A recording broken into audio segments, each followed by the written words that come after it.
Live with CDP Sports Talk, a weekly sports and entertainment podcast sponsored by Barry Cullen Chevrolet. Live on YouTube, Facebook, Twitter, Twitch, and LinkedIn. And on audio via Apple Podcast, Google Podcast, Spotify, Anchor FM, iHeartRadio, Amazon Music, Radio Public, and TuneIn. Now, here's your host, Chris Palme.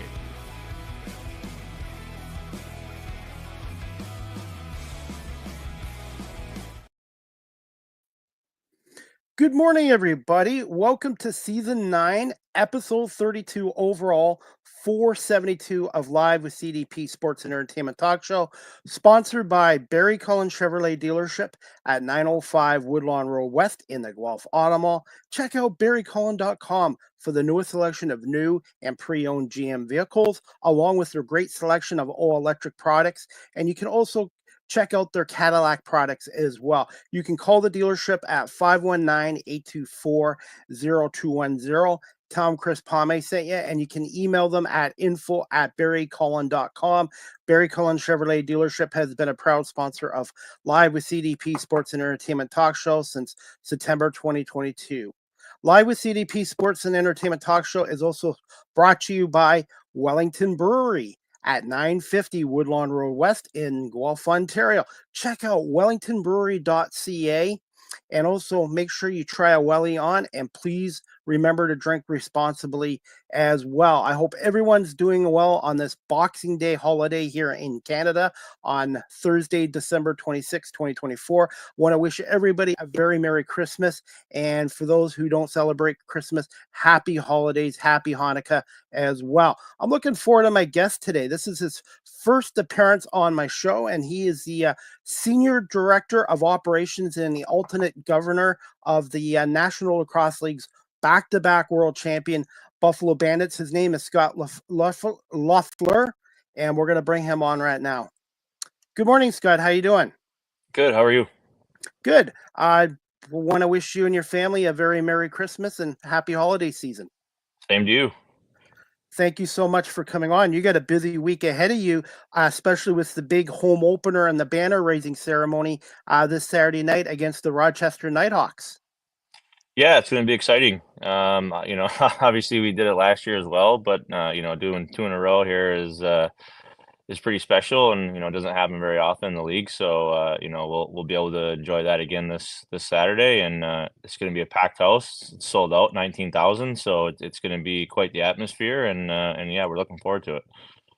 I have to ask you this, Scott. I just started doing this show 5 years ago, and about 3 years ago, Pat Gregor from TSN, who's an analyst, and John Gerkler, your longtime public address announcer, or play-by-play radio announcer, they came on my show as guests. And to be honest, 3 years ago, I didn't really follow lacrosse. And once Pat and John had me come down to a game in Buffalo, and then I saw a game in Hamilton, I've been hooked on the game of the National Lacrosse League. I think it's amazing, and I really enjoy the product. Yeah, I mean, it really is a good product. I'm not just speaking about Buffalo. I mean, across the league, it's a great product. It's very family friendly. It's different than the other leagues and the other sports because there's a lot more going on than just the game itself, which makes it a little bit more entertaining for fans. And it's a kind of a hidden gem. Unfortunately, the media deals we've had in the past, they're all behind a paywall, and we're working on getting that outside the paywall, as you see with NLL Plus.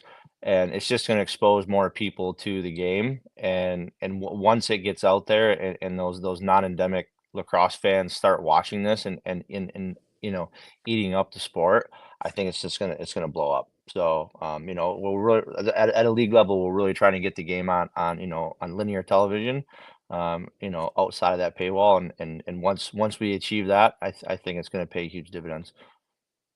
You guys do a great job with the CW23 network and also the Bet 1520 with John and Steve Burmo, who I had on my show recently. I wanted to ask you this, Scott. What makes Banditland so special?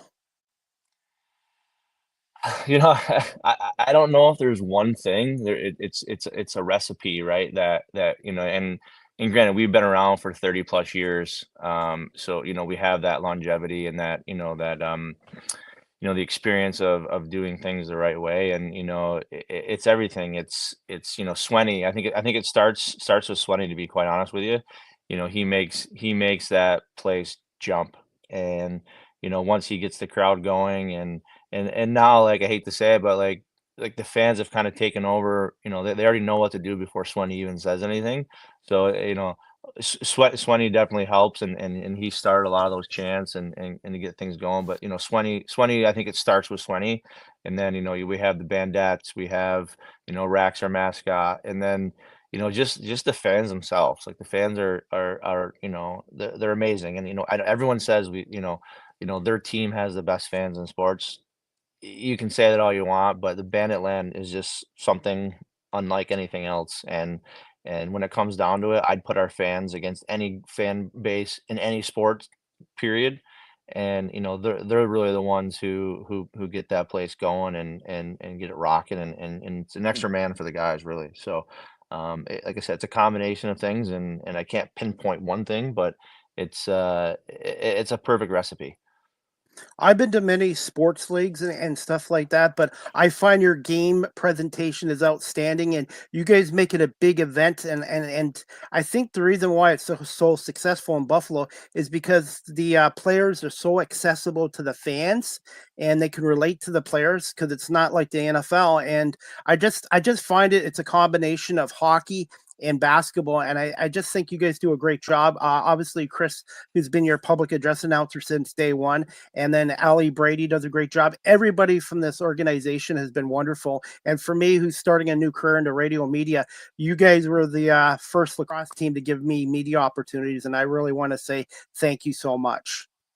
No, you're very welcome. And like I said, not to say other teams don't, but I think we do things the right way, and we try to do it professionally and make it first class all around. So yeah, I mean, any media person who wants to come to a game and check it out and promote us, we'll be happy to give you a credential. And one of my friends, he's from Buffalo. He's got his own podcast show. His name is Robbie Schneider, and he's a huge Bandit fan too. And it's just like a big passion. Like I know everybody talks about Buffalo being Bill's Mafia, but I think Bandit Land's just as big. And you guys just do just such a great job.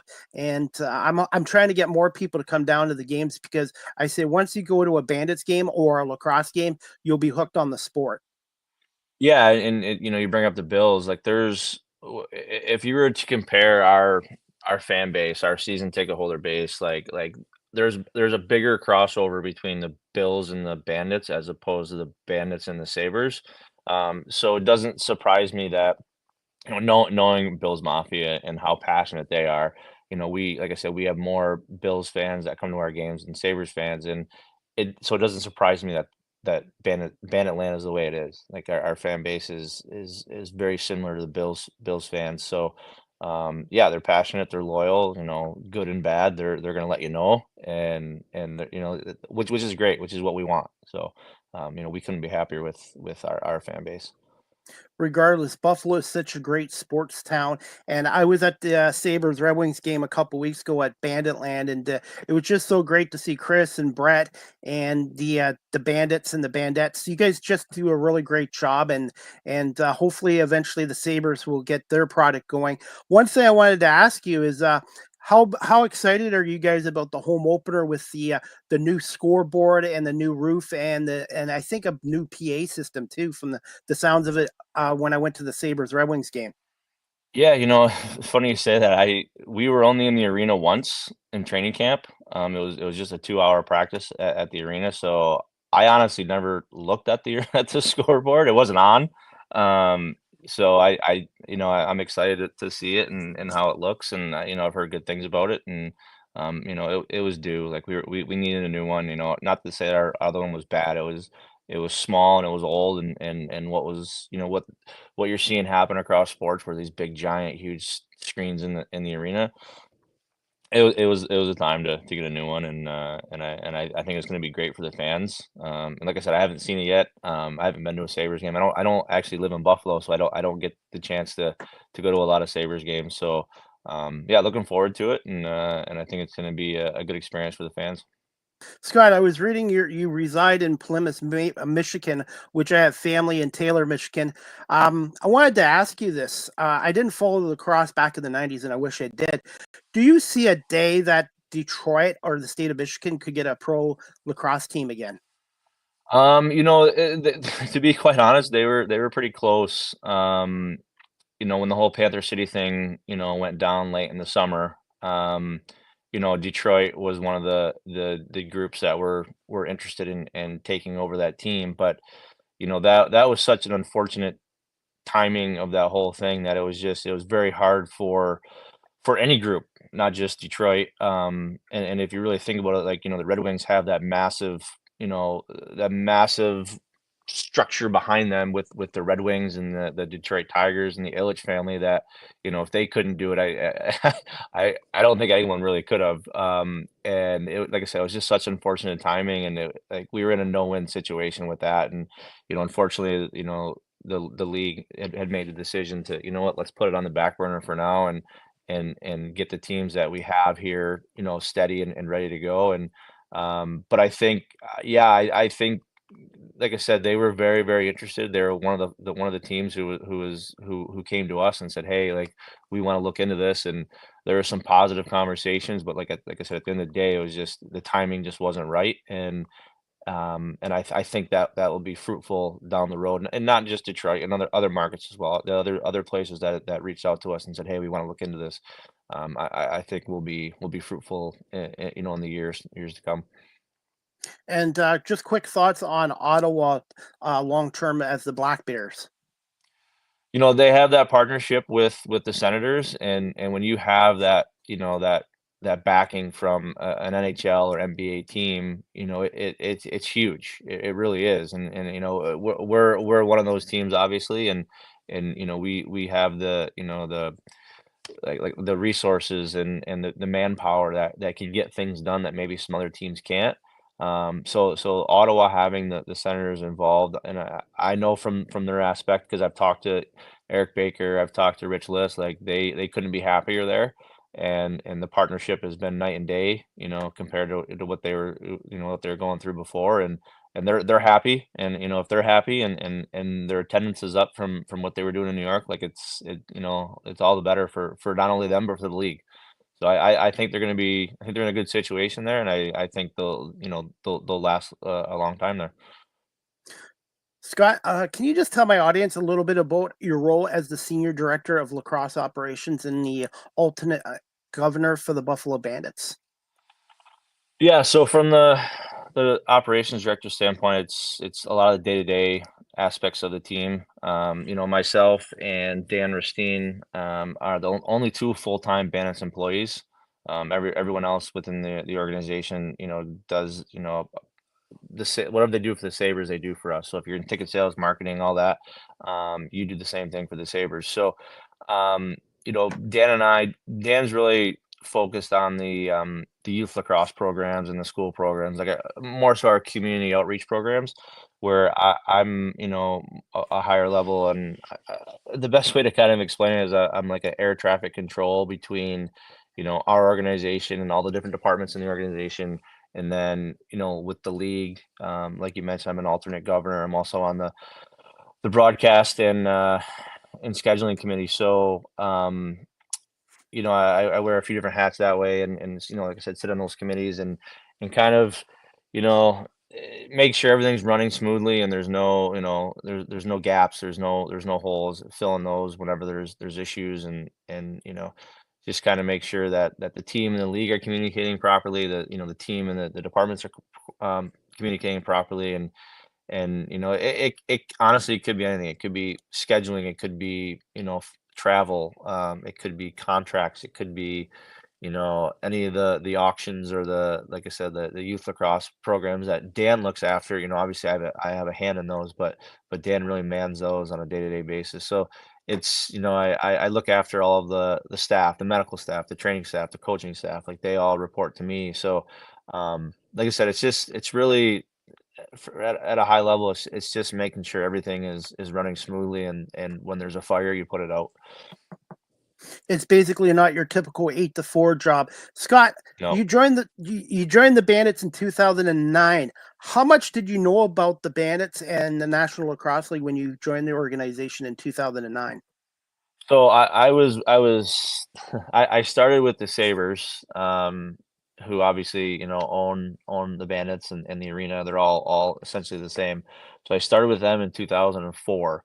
So, I was in my early stages, I was selling tickets for the Bandits, and so I was around the Bandits for a good 5 years prior to the position I have now. So I had experience with the team, but to be quite honest, like, prior to that, I had no lacrosse background whatsoever. I do have a sports management degree. So, being in on the business side of sports, it comes naturally for me. But, when it comes to lacrosse, I didn't know much of anything. My only exposure to lacrosse really was, growing up in Northern New York was Syracuse University. So, following the Gate brothers, following the Powell brothers, like that was my exposure to lacrosse. But box lacrosse is just a completely different animal than field lacrosse.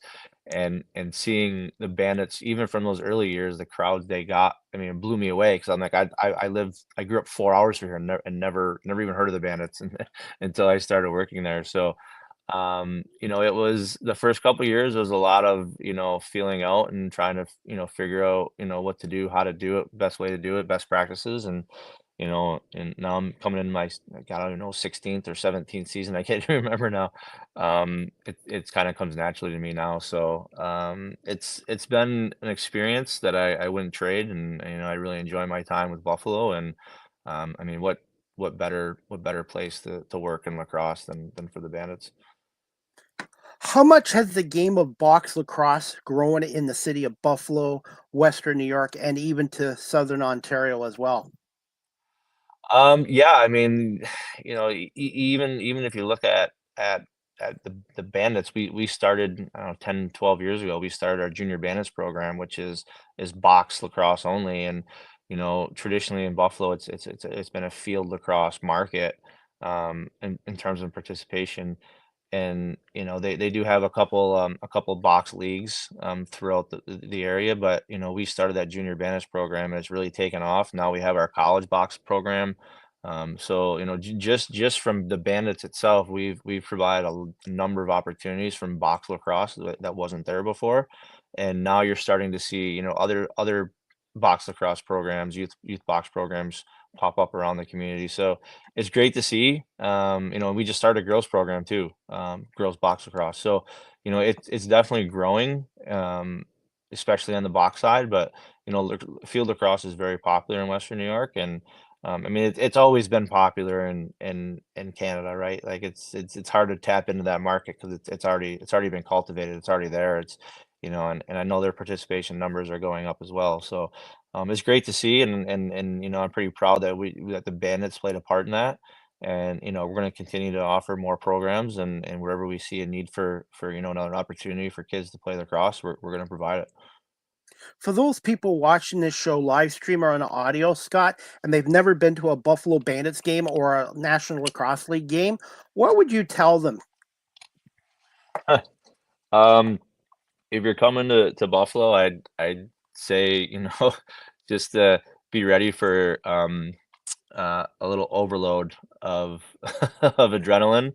Um, it's like I tell people, it's sensory overload. It really is when you come to a Bandits game. And like I said, other teams do a great job as well, so it's not just specific to Buffalo. But if you're going to come to Buffalo, it's going to be loud, it's going to be energized, it's going to be an experience probably you've never experienced going to another sporting event. It's just so much different, and to be really ready for anything. And to be honest with you, back in the day, and even now, I still, believe it or not, I still talk to people or come across people or meet people within Buffalo who've never been to a game, or said, "Hey, I just went to my first Bandits game this past year, or this past week," and like I never realized how awesome it was, how fun it was, how like I said, energized it was. And I always ask them, I'm like, "Do you remember the score?" And they're like, "No, I don't." I'm like, "Do you remember who won?" They're like, "No, I don't." So whether we win or lose, you come to a Bandits game, you're gonna have a good time, and be prepared to be loud, to cheer, to just take it all in, and like I said, have an experience you've probably never experienced it before. The word I would describe going to Bandit Land is passionate fan base. Everybody there is passionate. Yeah, and I said earlier, they're passionate when things are good, and they're passionate when they're bad, and that's what a fan is. Like if you're just gonna be passionate when things are good, like what do they call those fair weather bandwagon fans? Our fans aren't like that. When they're good, they show it, and when we're bad, they show it, and as they should, and that's what we want, and that's what makes them so unique and so special. Scott, wanted to get this question too. What do you and the Bandits organization look for in the character of a future Buffalo Bandit, either in a draft pick, trade, in free agency? Well, to be honest, I let Chugger, Steve Dietrich, our GM, and his staff, really make those decisions, when it comes to talent, and what fits in with our team. Even though those guys report to me, I don't get too involved in the player personnel side of things. I know enough to know enough, and that I don't know as much as they know. I've always been told the smartest person in the room is the person who knows they're not the smartest person in the room. And when it comes to talent evaluating and stuff like that, I'm not the smartest person in the room. So, I leave that to, like I said, Chugger and JT and the coaching staff and the scouting staff to make those decisions. And the only thing I say to them is, we want good people who fit in. We don't want troublemakers. We don't want selfish guys. We don't want people who are not going to fit in a locker room. They're not going to fit in on the field. And I kind of let them run with that mandate. And there's never been a time where Steve or JT said, we want this guy. Can we go get him? And I said, as long as he fits the criteria that we've set as a team, go for it. And I don't even need to know who the player is, or what's going on. I just let them do their thing, and it's it's worked out pretty well so far. So I call this the Bandit way. I know people in Buffalo don't like to talk about the New England Patriots, but their 20-year, they had the Patriot way, and you guys have the Bandit way. And what I see with this franchise is stability and consistency. yeah, I mean, we're not quite to the level of the Patriots yet. I mean, they win 5 or 6. I mean, we've got a good start here, in this little run we're making, and hopefully we can get a couple more. Obviously you got to play the games to see what happens, but um, I mentioned earlier, like we like to do things first class, and that's from top to bottom. When a visiting team comes into the arena, they get treated first class. Just their players and staff get treated first class, just like we treat our players first class. So you're not going to see, you know, you know, back in the old days, and I call it the wild wild west. There's a lot of games being played, and you hear no heat in the locker room, and cold water, and stuff like that. Like we don't operate that way. Like when you come in, if you're a visiting team, you get everything that you need. We try to make their jobs just as easy as we make it for our players and staff. So and I take great pride in that. And it trickles out to the fans as well. When you come to Buffalo, you're going to have a first class experience. And like I said, all the way around, we want to be known as that top tier team, not just lacrosse, but in sports. And myself doing this for a third year now, you guys treat me like a part of the team, and it feels like family when I come down to the KeyBank Center, just getting to know everybody. And the players and the coaches have been really supportive of my work too, Scott. And again, I want to say thank you for that. Before we wrap this up, Scott, I wanted to get your quick thoughts. In old-time great Buffalo Bandits and lacrosse players, where do you rank Dane Smith and Josh Byrne? I mean, they're not done yet, which is the scary thing. If they were done, they'd be up there in that top echelon of Bandits players in history, and they're not done yet. So it's a tough question to answer, because like where are they going to end up? They're going to end up probably at the top if they keep going the way they're going, and if they can play, 10 more years at least each. Like I think you're going to see a lot of records within the Bandits organization broken, and we've already seen Dane break a lot of records in the league. So um, I don't they haven't I don't think they've hit their peak yet, and it's nice to see how Dane's kind of revolutionized his game in terms of he started out as a defenseman, then he transitioned to an offensive player, which is what he was to begin with, but then he was a scorer, and now he's a setup guy. Like it's just really really cool to see how he's transformed his game over the years, and I think as he gets older even the game itself evolves, I think he's going to evolve. He's done an exceptional job at that, and players like that last long. And I think I don't want to say it, but like I think before it's said and done, he's gonna, if not break it, come pretty close to JT's records. And Josh is just an athletic player that I feel like he can do anything out there on the field, one on one or even one on three. And for him, I like the scary thing with Josh is I don't think we've seen his best yet, and that's coming off an MVP year, a double MVP year. So, yeah, if I was any of those record holders or people at the top of the record books in Bandits history, I'd be sweating right now. What I like about this Bandits team is obviously you have a lot of superstar players, but John Tavares and the coaching staff have gotten these guys to bought into the team first system, and that's cannot be easy for a coach like John Tavares, dealing with these superstars and just getting them to play into the Bandit way, the right way. Yeah, you bring up a really good point and something, I don't want to say argue, but something I've discussed internally with Steve Dietrich is, I don't think JT gets enough credit. Like we've been on this run for, 4 or 5 years now, and I think JT gets overlooked when it comes to, coach of the year accolades or even being mentioned in the top three of those categories because they're like, oh well, Buffalo's good. JT doesn't have to do anything. Well, and every coach will tell you this, there's more to coaching than just coaching talent. There, like you said, like there's a lot of superstars in this team, and I can tell you one thing: those guys don't think they're superstars. They think they're just part of, like they're a cog in this wheel. They think they're part of the team. They don't look at themselves as superstars.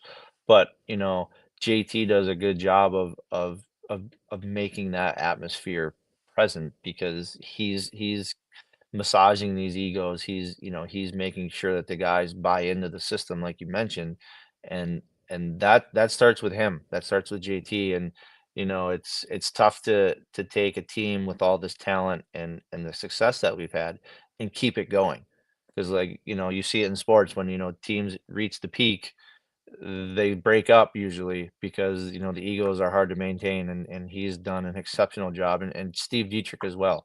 And again, that goes back to what we talked about earlier is we try to find the right kind of player, from a talent perspective, but also from a locker room perspective of what we want in the team. And that starts with them, and they've done a good job of it. And then once they get on the field, it's JT's job to make sure that there's not egos, there's no me first type of mentality. And I don't think he gets enough credit for that. And being the back-to-back champions, you guys are now the targets. And I just think John and Steve has done a great job. And obviously last year you guys had a bit of a struggle, but you guys managed to get through it and win back-to-back titles. And you're off to a good start this year with wins over Rochester and Ottawa. Yeah, I mean, I was on another podcast and I said we I don't think we could have put ourselves in a better position this year. Like, I mean, what more can you ask for? And Ottawa and Rochester are not bad teams. Like you look at the scores, and if you're not like a lacrosse fan or NLL fan, like oh wow, those teams must really stink. They don't. They are great teams, and quite frankly, every team in this league is great. It's a very very close league, and even though there's a first place team and a last place team, there has to be. And but the difference between those two teams is not that the margin is not very big, and anybody can be anybody. And we've done a good job coming out hot this year. And if you really think about it, the team we have on the field now is that team that we had the second half of last season that, went on that run. I think we from the midpoint season, we were 5-6 at one point, and then we finished like, I don't know, 17 and 8 or 9 or something. So we went on a pretty good run there between the end of the season and the playoffs. And, I think now we're on an 11 game winning streak. So you know, it, it's every season's different, right? There's no two seasons the same. And, you know, but I will say that, we started off slow last year, and like I said, started off 5-6, and then went on the run, and that can go the other way. We can start off 6-0 this year, and then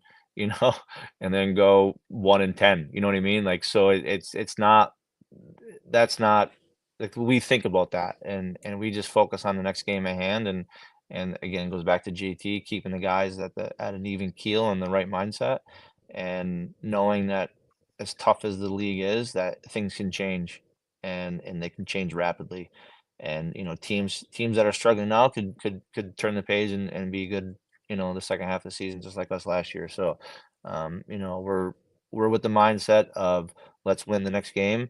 We don't talk about three-peat. We don't talk about let's do it again. Obviously, our goal is to win a championship. It's not a goal to win 3 in a row.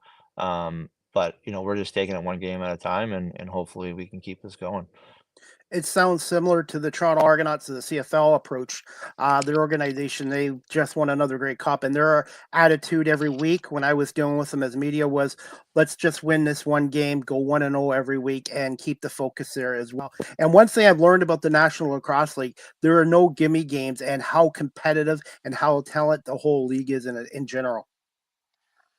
Yeah, you're right, there's not. And, there's not even just Bandits related. You see across the league how many one-goal games there are, 1 or 2-goal games, and like, I think the parity is, and yes, we only have 14 teams compared to the other leagues that have 30 plus, but, like, our league is just from top to bottom is just so much closer than anything else. And if you have one bad night, if you're not firing on all cylinders, if your defense is playing good but your offense isn't, like, your goalie can stand on his head, but if your offense isn't scoring, the other team's going to beat you. So it's a very close league. You gotta be playing your A game, from goalie out, and if you're not, you're going to be in for a long night. And that just goes to show how far lacrosse has come in general, that the player pool is becoming more,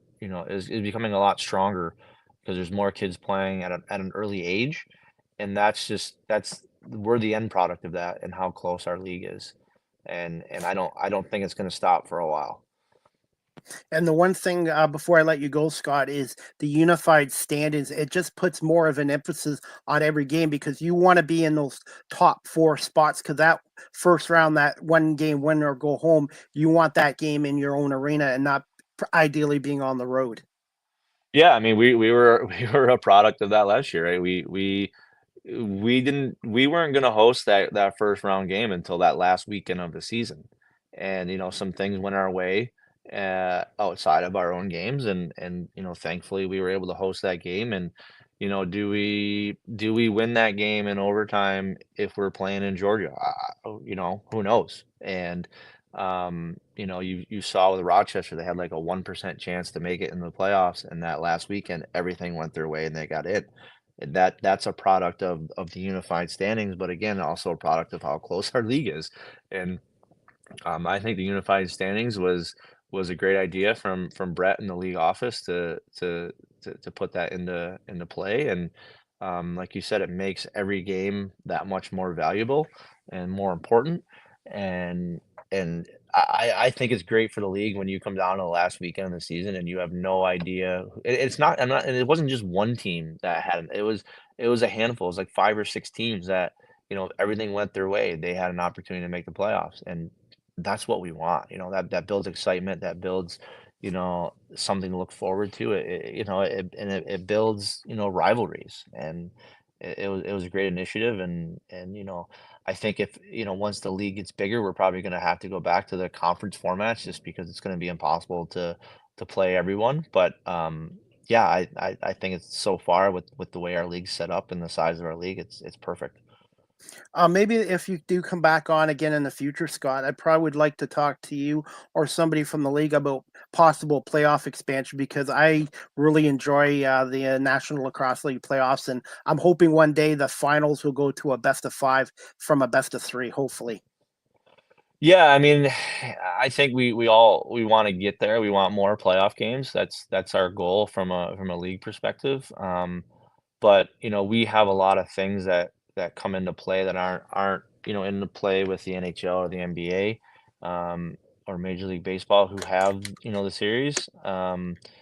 And it's just tough because our league and our teams are not, the primary tenant in their building. So like even getting the regular season dates from some of our teams because of the buildings they play in that are just so busy that that's even tough. So to get more playoff dates at this point is going to be, it's probably going to be on the back burner for a little while.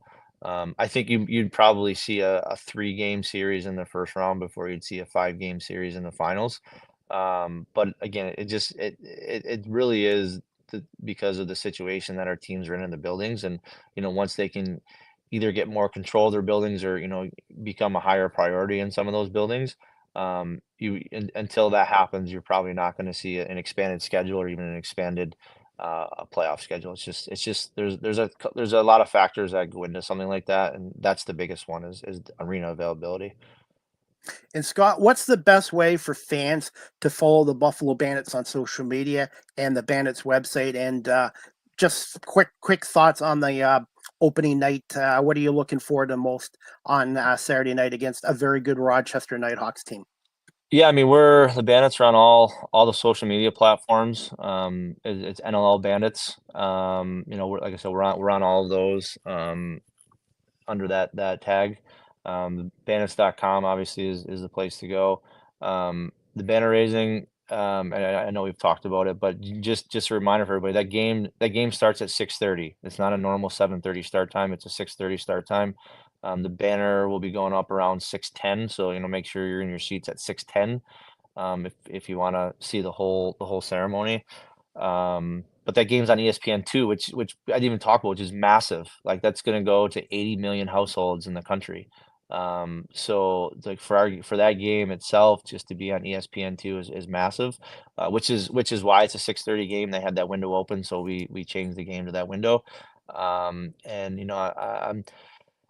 I gave an interview to Gertler for one of his articles, and I'll say the same thing I said to him. And I'll say to you, like I'm looking forward to putting up that another banner because Buffalo's been through a lot of heartache, a lot of turmoil over the last 5 years. Between blizzards and the top shooting and the economy and just COVID, just everything that area has been through over the last handful of years. I feel very proud that we were able to bring something positive and exciting to the community. And I mean, I think our fans appreciate it. Like again, the building's going to be 19,000 screaming crazy Bandits fans, and that just shows how much the city needed something like this and how much they've gravitated to it. And looking forward to watching that go up there. And to be quite honest, once it gets up there, I'm going to be looking to the next to it to see if there's room for another one because that's really what we're thinking about. It's nice to get this banner up and out of the way, but our goal is to get another one and do this again next year. So that's going to be a tall task. It's going to be hard to do, but I think we have the right group to do it, and hopefully it goes our way. And I've got to email Ryan Gall today, and hopefully I will be down Saturday. I will be down Saturday. I'm just really looking forward to it, and dealing with Ryan Gall, I guess, who's your director of media communications for this season. Yeah, he sent me the list of credentials, so I did see your name on there, so you're all set from that regard. And like a new thing this year in the press box is we're gonna give pizza and chicken fingers, so there's gonna be a meal up there. It's not gonna be prime rib and potatoes, but it'll be a nice little meal for the media, which we haven't done in the past. And like I said, that goes back to we want everyone to feel first class and feel appreciated. So like I said, your name's on that list, and there'll be food up there for you. Well, Scott, I apologize for keeping you more than 25 minutes, but I want to say thank you so much for coming on today. And you have an open invite to come back on my show again. And I love the National Lacrosse League at the Bandits, and I'm still learning about the sport. And I'm really pumped up about coming down Saturday at the KeyBank Center. And hopefully I'll be able to say hi to you in person at the arena before the tip-off at 6:30. Yep, sounds good. We'll be there. We're ready for you, and we're looking forward to it. So yeah. Thank you so much. Safe travels down, and we'll see you Saturday. 2 hours goes by quick when you're going somewhere that you enjoy. So thank you so much, Scott, and continued success with the Buffalo Bandits, and looking forward to the big game against Rochester. Have a great day, Scott. And again, wishing you and your family a very Merry Christmas, Happy Holidays. Thanks. Same to you. Take care. You too. All right, guys, that concludes Season 9, Episode 32, overall 472 of Live with CDP Sports and Entertainment Talk Show. Again, brought to you by Barry Cullen Chevrolet Dealership and Wellington Brewery here in Guelph. I want to say thank you so much to my guest, Scott Loffler, the Senior Director of Operations and alternate governor for the National Lacrosse League's back-to-back world champion Buffalo Bandits. And the Bandits are back in action this Saturday, December 28th at 6:30 face-off at the KeyBank Center between the Rochester Nighthawks and the Buffalo Bandits. And as Scott was saying, it is banner-raising ceremony, so they're asking the fans in Banditland to get to the seats by 6:10, and they're going to be raising another banner. And the game will be on ESPN2 nationally, and also on the Bet 1520 AM in Buffalo with the longtime voice of the Buffalo Bandits, John Gerkler and Steve Bermel, along with Dave Buchanan. And I'm really pumped about it. The Bandits are off to a good start with back-to-back road wins against Rochester and Ottawa. And again, if you've never been to a Bandits game, check out their website, bandits.com. You can get tickets and information about the team there as well. And check out the National Lacrosse League site, NLL.com as well. Before we wrap up this show, guys, I'm going to play a little clip of the Bandits' last victory against the Ottawa Blackbears. It was 18-7 the final, but this game was closer than the score indicated. And this highlight film is courtesy of the National Lacrosse League's YouTube channel. So this is the Buffalo-Ottawa highlights from a couple weeks ago. Bandits won this game. Ball in his stick. Works towards the middle. There's a shot. Scores! Right over the head of Matt Vince. Great feed from O'Connor. It gets that defense moving. Good chance in front. Let's go down to Ashley again. Yeah, Pat mentioned it. You'll see Ian McKay. There's a chance and a Buffalo goal. The big pieces in this offense. Yes, we talk Bird. Yeah, we see so often in the National Lacrosse League. So Ottawa 0 for 1 on the man up. Centering pass again comes right in front of Higgins, but no one home to pick it up. Now a battle inside. There's another opportunity to score. Beauty from behind the net. This is a loose ball that Noseworthy and Stevens have to have. 6-on-5 Bandits. Dane Smith fires the pass over. Bird back to Smith. Big stop. Higgins. Somehow he got there to make a massive save. Watch it on the corner of the screen, but watch this save. A little skip back and forth. Says Zach Higgins. Smith trying to go around the pick. There's a chance. Scores. Dane Smith, fake drag, goes around the pick, gets it over to Byrne, and Byrne, quick ball moving. Get it from the righties to the lefty and a quick shot. Kiernan to O'Connor. O'Connor, big save, Vince. 15 seconds to go. The shot clock is off. 6-on-5. Fraser to Dane Smith. Fires that pass, scores. Real difficult to keep track. Look, extra attacker on the floor, and Dane Smith, as you don't see the Bandits give up those shots from the middle of the floor often. In front to Cloutier, scores. Cloutier's got his second, make it 5 in a row for the Bandits. Is nice, but how about this nasty feed? Little pick pop behind the back. And Cloutier throws that twister, but that little pick and pop matches draws the defense, and look at Dunbar, offensive player. That's just a heads-up play for Collegiate to go with that backdoor cut. Game going again using some speed. Brownell back up top. Ronjon in transition. Grew up watching a lot of Buffalo Bandits lacrosse. And Matt, another great opportunity. McKay, transition, scores. McKay, hat-trick goal. Second period, probably going to go out the back door. And this is the reason why. He can book it up the floor and throws that bouncer, confirming. The Stouffville, Ontario native. Feeds it back to Teat. Teat, Wines fires, scores.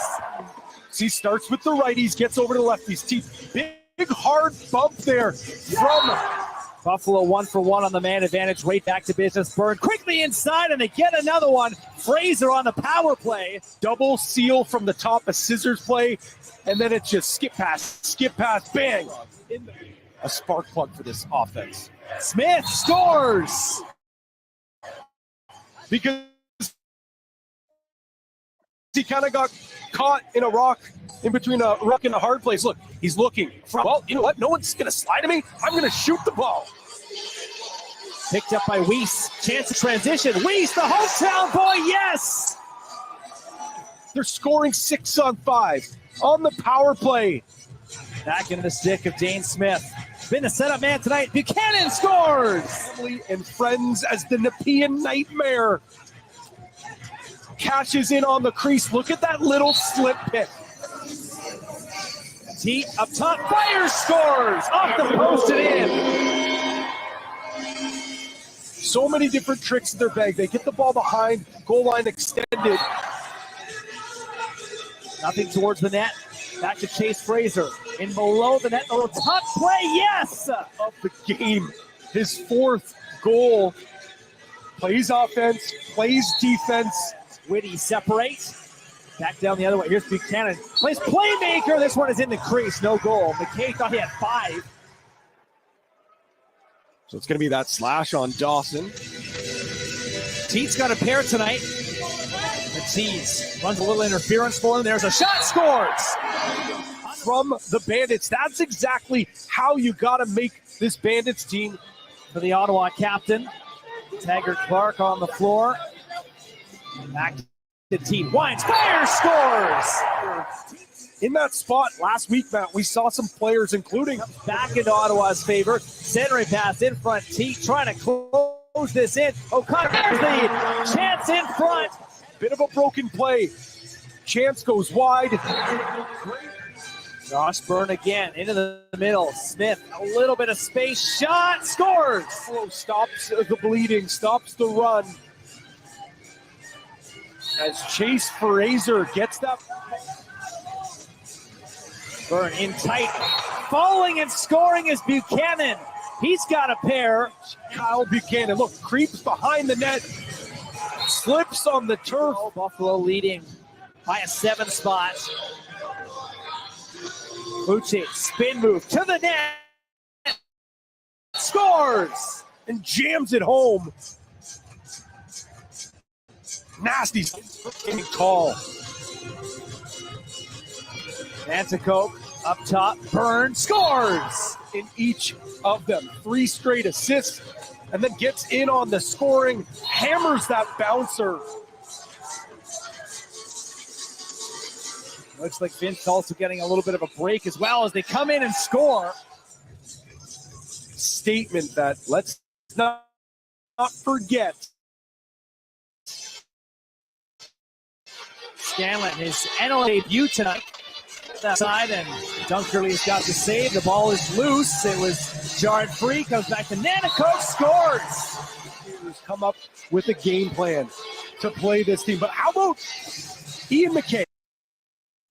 That clip was courtesy of the National Lacrosse League and TSN on their YouTube channel. So the Bandits get a nice big win in Ottawa, 18-7. The Bandits' first two games were on the road in Rochester and Ottawa, and the Bandits are 2-0. They beat Rochester 15-7, Ottawa 18-7. But those games were closer than the scores. The Bandits just dominated the fourth quarter in those games. And the Bandits' home opener is this Saturday, December 28th, 6:30 face-off at the KeyBank Center in Buffalo. You can get tickets at bandits.com, but I believe Scott was saying this game is sold out. They're expecting over 19,000 fans there. And if you can't get down to the KeyBank Center, you can watch it on ESPN2 nationally, as well as 1520 The Bet with the longtime voice of the Buffalo Bandits, John Gerkler, and Steve Burmo and Dave Buchanan, who do a great job on the radio coverage as well. And I'm really appreciative of the Buffalo Bandits bringing me back for a third year as freelance media covering this team. So check my social media pages for pictures, videos, and some pre and post game interviews as well. I'm looking forward to seeing my friend and longtime Buffalo Bandits public address announcer Chris Swenson, or known as Swenny. He does a great job as a public address announcer and getting the fans going. And Ali Brady, who's the in-game arena host, does a great job as well, and the Bandits as well. So I'm really looking forward to being back at the KeyBank Center Saturday in Buffalo, and it looks like the weather is going to be, I think, +7 Celsius and rain there. So it's just like being at my second home at the KeyBank Center for the Bandits. So Bandits, Nighthawks this Saturday night, 6:30 face-off. Fans need to be in their seats by 6:10 to see the banner raising ceremony as well. Live with CDP Sports and Entertainment Talk Show will return on Sunday, December 29th at 10:30 in the morning with my special guest, Latasha Hughes. She is a stand-up comedian and a wellness coach. So we're going to talk to Latasha, how she got into the comedy industry and as a wellness coach as well. So please tune in to Live with CDP Sports and Entertainment Talk Show, sponsored by Barry Cullen Chevrolet Dealership and Wellington Brewery. Again, this Sunday, December 29th, 10:30 a.m., another morning show with Latasha Hughes, stand-up comedian and wellness coach.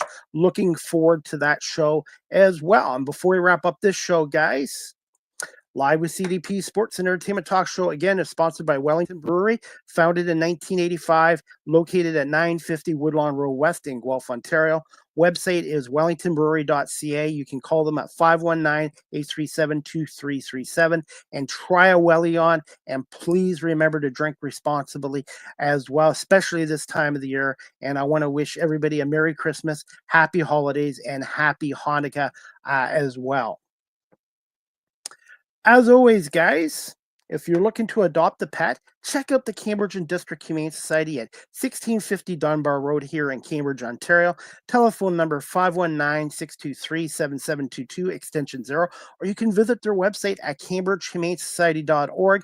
All the animals up for adoption, their profile are on the website, cambridgehumanesociety.org, and they're also doing a monthly 50-50 raffle draw, which is going to be taking place on December 31st. Their jackpot right now is over $15,000. The winner gets half that $15,000. So you can still purchase tickets through cambridgehumanesociety.org. Click on events and you can get your ticket. The draw is on December 31st, and the jackpot right now is just over $15,000, and the winner gets half that as well. And the money and proceeds go back to the animals in need at the Cambridge District Humane Society. And I'm also still selling 2025 Cambridge District Humane Society calendars for $10 only, cash. Or you guys out of town that want to buy a calendar, you can PayPal me at cpalme19@gmail.com. I am on PayPal, cpalme19@gmail.com if you're out of town. $10 plus shipping as well.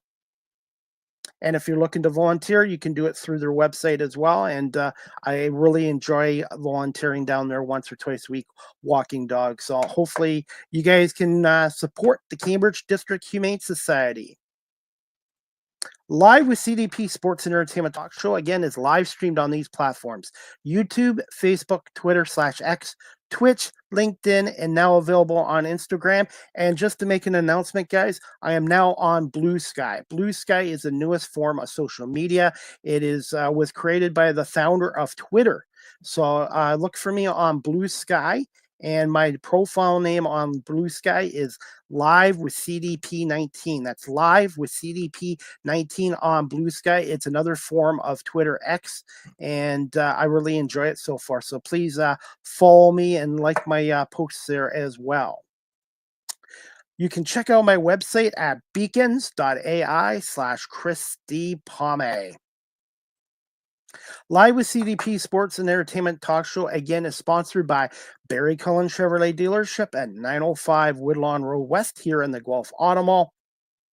Check out barrycullen.com for the newest selection of new and pre-owned GM vehicles, or give them a call at 519-824-0210, or email them at info@barrycullen.com.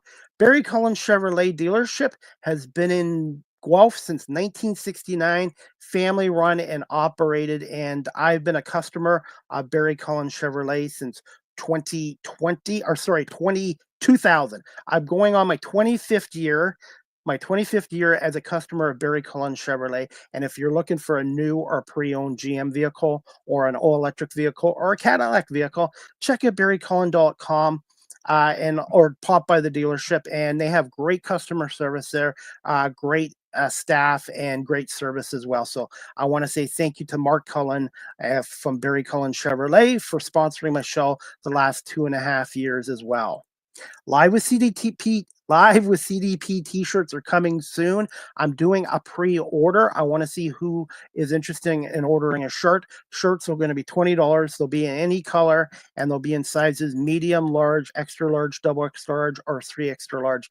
And the money for my shirts will go towards my radio and media show as well. So please DM me or email me if you're interested in supporting my show with a t-shirt. I'm a content creator on TikTok. Yes, I'm on TikTok at Live with CDP. Hit that follow and subscribe notification. StreamYard is, again, the official live stream provider of Live with CDP Sports and Entertainment Talk Show. If you're into webinars or podcasting, live streaming in general, check out StreamYard.com. I've been with StreamYard for 4 years. And if you're a business, check out StreamYard.com and contact our sales department as well. Live with CDP Sports and Entertainment Podcast Talk Show.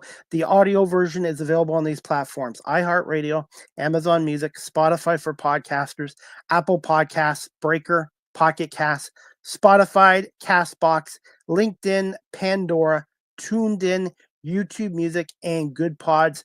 Those are my audio platforms, and please remember to hit subscribe and like to them as well. Finally, you guys can email the show at Live with CDP Sports and Entertainment Talk Show at cpalme19@gmail.com. Any comments, questions, suggestions, feedback would be greatly appreciated as well. And by the way, I am on Cameo Family. If you'd like a personalized video from yours truly, check out cameo.com and type in Chris Palme, and make sure you book your cameos today as well. And before we wrap up this show, guys, 1 second before we wrap up this show, again, I'm on Blue Sky at Live with CDP 19 at Blue Sky Social as well. Before we wrap up this show, guys, we've got Thursday night football. The Seattle Seahawks and the Chicago Bears. A huge game for Seattle, who's trying to win the NFC West. The Chicago Bears are long been eliminated. So Seattle, Chicago tonight, 8:15 on Thursday night football. And on Sunday, we've got the Philadelphia Eagles, Dallas Cowboys rivalry. Dallas sucks, by the way. The best rivalry in the NFL, Philadelphia, Dallas Sunday. Dallas is 7-8 out of the playoffs, but they have been playing much better football lately. And the Eagles are coming off a devastating, tough loss, 36-33 to Washington. As of now, Jalen Hurts is doing concussion protocol, and it's questionable he'll be playing Sunday against Dallas. So it looks like it could be Kenny Pickett or even Tanner McGee, their third string quarterback. The Eagles just need one win to clinch the NFC East or the NFC West title again. The NFC East title. I talked too fast. The NFC East title was one win, and they can clinch that number 2 seed with a win against Dallas. The game was originally supposed to be at 4:25, but it's been pushed back to 1 o'clock as well. Joe Davis and Greg Olson will be calling the game for Fox. Far as I'm concerned, Joe Davis and Greg Olson should be the number one crew on Fox. I really like them as well. And yesterday we had 2 Christmas games on Netflix. Both were duds. Kansas City 29-10 over Pittsburgh. Pittsburgh has come back to reality now, 10-6 and losing 3 games in a row. And the Houston Texans are now, I think, 9-7, being destroyed by Baltimore 31-2. I'm going to tell you this right now. Everybody in the NFL is talking about the Chiefs, the Bills, the Eagles, the Lions, but in the AFC, don't sleep on the Ravens, Chargers, and Denver Broncos, those 3 teams especially. And in the NFC, look out for the Vikings, Packers, and the Los Angeles Rams. And as for the Kansas City Chiefs, 15-1, outstanding record. They won back-to-back Super Bowls, but their road back to the Super Bowl is not going to be easy. Believe me, I find there's a lot of good teams in the AFC and NFC, and I don't think it's going to be necessarily a Buffalo Kansas City AFC championship game. I do believe Kansas City will get to that game, but I really like the way the Baltimore Ravens are playing right now. And in the NFC, don't sleep on Sean McVay and Matthew Stafford and the Los Angeles Rams as well. And as for the Eagles, I'm hoping the Eagles can get back to their winning ways against Dallas Sunday at 1 o'clock as well. Again, I want to say thank you to my special guest today, Scott Loffler, from the Buffalo Bandits. He is the Senior Director of Operations and the alternate governor for the Buffalo Bandits. And I really appreciate Scott giving us some time today. And I want to wish Scott and the Buffalo Bandits all the best in the 24-25 NLL season, and really looking forward to coming down to Buffalo this Saturday for their 6:30 face-off against the Rochester Knights, and they're going to be raising banner number 6, the 6th NLL World Championship banner at the KeyBank Center. And again, you can listen to the game on 1520 The Bet with John Gerkler and Steve Bermel, along with Dave Buchanan. 6 o'clock, I believe the radio broadcast will be, and ESPN2 is carrying the game at 6:30. I want to say thank you to Barry Cullen Chevrolet and Wellington Brewery for sponsoring the show, and thank you to everyone watching this live streamed and on audio platforms, and I will have this posted on my social media pages later on today. And next Live with CDP Sports and Entertainment Talk Show, Sunday, December 29th, 10:30 a.m. with my guest Latasha Hughes, stand-up comedian and wellness coach. I hope everybody has a great day. Again, very Merry Christmas, Happy Holidays, Happy Hanukkah, and we'll see you back here Sunday morning at 10:30 for another edition of Live with CDP Sports and Entertainment Talk Show, brought to you by Barry Cullen Chevrolet Dealership and Wellington Brewery here in Guelph. Have a great day there, everybody, and thanks again for watching and listening to Live with CDP Sports and Entertainment Talk Show.